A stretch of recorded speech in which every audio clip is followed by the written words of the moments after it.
সবুজের সমারোহ, বাতাসে ভেসে আসা পাখির কলকাকলি, গাছের পাতায় বাতাসের শব্দ আর ডালে বসা পাখির ডাক মিলে তৈরি হয় প্রশান্তি এক আবহ। ছড়িয়ে থাকা এক একটি শাখাকে তখন মনে হয় পরম মমতায় বাড়িয়ে দেওয়া হাত। গাছের নিচে বসলে আর উঠতে ইচ্ছে করে না, অচেনা এক মায়া যেন টেনে ধরে। প্রকৃতি আর মানব মনের এই অদৃশ্য যোগসূত্রের দেখা মিলবে সাতক্ষীরার দেবটার অনুভূতির বটতলায়। ভিউয়ার্স, আমরা এখন আছি সেই দেবহাটার উপজেলার ঐতিহ্যবাহী বনবিবির বটতলায়।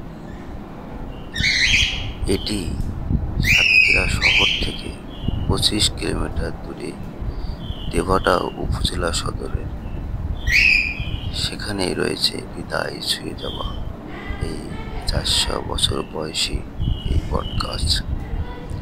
এটি বনবিবির বটতলা নামে পরিচিত।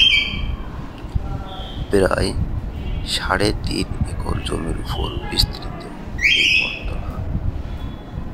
গাছের শাখা প্রশাখা থেকে মাটির সাথে শিকড় তৈরি করে এটি বিস্তৃত লাভ করেছে। বহু পুরাতন এই বটতলায় সাধু ও ঋষিদের ধ্যানের স্থান ছিল। এখানে বিভিন্ন দেবদেবীর পূজা অর্চনা করা হতো।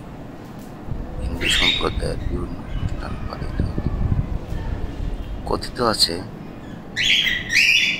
কারোর মনের মনস্কামনা পূর্ণের জন্য এখানে এসে বনবিবিকে স্মরণ করিলে এবং তার কাছে চাইলে তার আশা পূরণ হতো।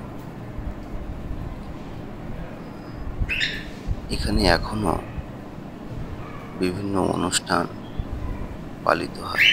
বিশেষ করে এখন মানুষের বিনোদনের একটা উত্তম জায়গা তৈরি হয়েছে। এখানে পয়লা বৈশাখেও বিভিন্ন ধরনের অনুষ্ঠান পালিত হয়। পাশাপাশি বিভিন্ন অনুষ্ঠান এবং ভারত বাংলাদেশ সীমান্তবর্তী হওয়ায় এখানে ভারত বাংলাদেশ যৌথ অনেক মুভির সিনও আপনারা এখানে দেখতে পাবেন। উল্লেখযোগ্য একটা মুভির নাম আপনাদেরকে বলি, শঙ্খচিল মুভিতে প্রসেনজিৎ, নায়ক প্রসেনজিতের অনেক ছবি এখানে আছে। সকলে আসবেন, সকলকে ধন্যবাদ।